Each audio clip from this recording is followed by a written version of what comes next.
പല സുഹൃത്തുക്കൾ ഇന്ന് നമ്മൾ ചർച്ച ചെയ്യാൻ പോകുന്ന വിഷയം മലയാള സിനിമ കണ്ട ഏറ്റവും മികച്ച ഫൈറ്റ് ചെയ്യുന്ന സൂപ്പർ സ്റ്റാറുകളെ കുറിച്ച്, ഏറ്റവും നന്നായിട്ട് ഫൈറ്റ് ചെയ്യുന്ന 5 സൂപ്പർ സ്റ്റാറുകളെ കുറിച്ച് എന്ന് പറയാൻ പോകുന്നത്. അതിൽ ഒന്നാം സ്ഥാനത്ത് biggest super star Prem Nazir സാറാണ്.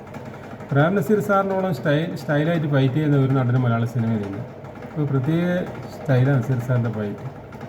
അത് അദ്ദേഹത്തിൻ്റെ എല്ലാ സിനിമയിലും കൈ കൊണ്ടിങ്ങനെ ഒരു കൈ മേലോട്ട് കയറ്റി ഒരു പറക്കലുണ്ട്, പറന്നിട്ടുള്ള അടി. അത് കാണുമ്പോൾ അന്ന് തിയേറ്ററിൽ വൻ കരഘോഷം. അത് നസീർ സാറിൻ്റെ മാത്രം പ്രത്യേകതയാണ്, മറ്റു നടന്മാർക്ക് അങ്ങനെ കൊടുക്കുകയില്ല. കാരണം നസീർ സാറിൻ്റെ ഒരു സ്റ്റൈലിഷ് ആക്ഷൻ.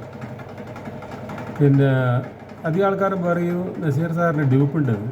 ഡ്യൂപ്പുള്ളതെന്ന് പറഞ്ഞാൽ നസീർ സാർ വില്ലനെ തല്ലുമ്പോൾ നസീർ സാറിന് ഡ്യൂപ്പ് ഉണ്ടാവില്ല. അതായത് ഒറിജിനൽ നസീർ സാറിനെ തല്ലുന്നത്. അത് നമ്മൾ ക്ലോസപ്പ് കാണിക്കും നസീർ സാർ തല്ലുന്നത്. നസീർ സാറിനെ തിരിച്ചു തല്ലുമ്പോൾ ആണ് വില്ലന്മാർ തിരിച്ചു തല്ലുമ്പോൾ നസീർ സാർ താഴെ വീഴുന്നതെല്ലാം ഡ്യൂപ്പായിരിക്കും. അത് നസീർ സാർ വീഴുന്നതായിട്ട് കാണിച്ച നസീർ സാറിൻ്റെ വീണിട്ട് എന്തെങ്കിലും എല്ലാറ്റും പൊട്ടിയിട്ടുണ്ടെങ്കിൽ പിന്നെ ഇൻഡസ്ട്രി അവിടെ സ്തംഭിക്കും.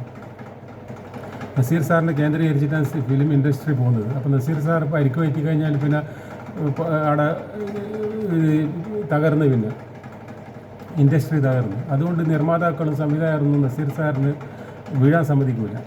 പിന്നെ നസീർ സാർ തല്ലുമ്പോൾ ഒറിജിനലാണ്. ഉദാഹരണത്തിന് നായാട്ട് എന്ന് പറഞ്ഞ സിനിമ നോക്കിയാൽ മതി. നസീർ സാറും ജയൻ ചേട്ടൻ തമ്മിലൊരു ഫൈറ്റ്.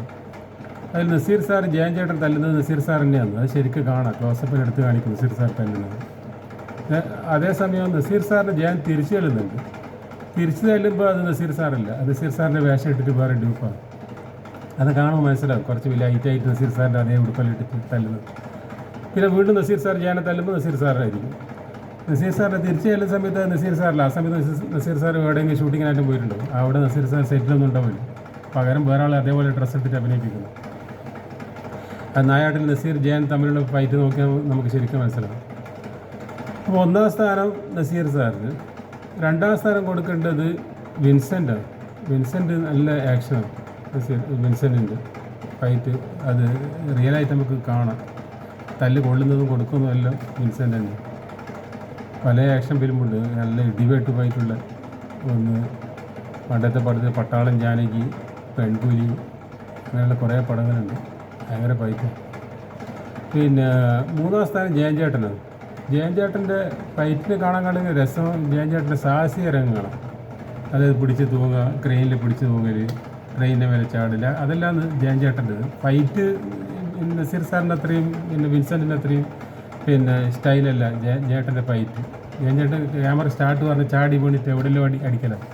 അതിനൊരു പ്രത്യേക റിയാക്ഷനൊന്നുമില്ല, അതിൻ്റെ സ്റ്റൈലൊന്നുമില്ല. ഇങ്ങനെ കിട്ടിയിടത്തെല്ലാം തല്ലില്ല. അപ്പോൾ 3ാം സ്ഥാനം ജയൻ ചേട്ടന്. 4ാം സ്ഥാനം കൊടുക്കേണ്ടത് മോഹൻലാലിന്. മോഹൻലാലിൻ്റെ നല്ല ഫൈറ്റ്, ഈ സ്ഫടികം അങ്ങനെയുള്ള പുറപ്പെടുത്ത് ചെങ്കോല്, അത് സ്റ്റൈലുള്ള സ്റ്റണ്ടാണ് മോഹൻലാലിന്. 4ാം സ്ഥാനം മോഹൻലാൽ. 5 MG സോമൻ്റെ ഫൈറ്റാണ്. MG സോമൻ്റെ നാടൻ തല്ല, ആ വെല്ലുവിളി, ഇതാ ഇവിടെ വരെ നോക്കിയാൽ മതി. ഇതാ ഇവിടെ വരെ ലാസ്റ്റ് ക്ലൈമാക്സിൽ മധുവായിട്ടുള്ള ഫൈറ്റ്, ഇത് ചളി എന്നുള്ള ഫൈറ്റ് എന്ത് രസമാണ്. ടൊമാറ്റോ ഇങ്ങനെ ഏകദേശം വീഴാൻ പോകുന്ന പോലെ തോന്നി, വന്നിട്ട് വീഴില്ല, അങ്ങനെയുള്ളൊരു ഫൈറ്റ്. നല്ല രസമുള്ള ഫൈറ്റാണ് ടൊമാറ്റോ. ഈ 5 പേരെ ഫൈറ്റ് കാണാൻ മലയാള സിനിമ ഏറ്റവും നല്ലത്. ഓക്കെ.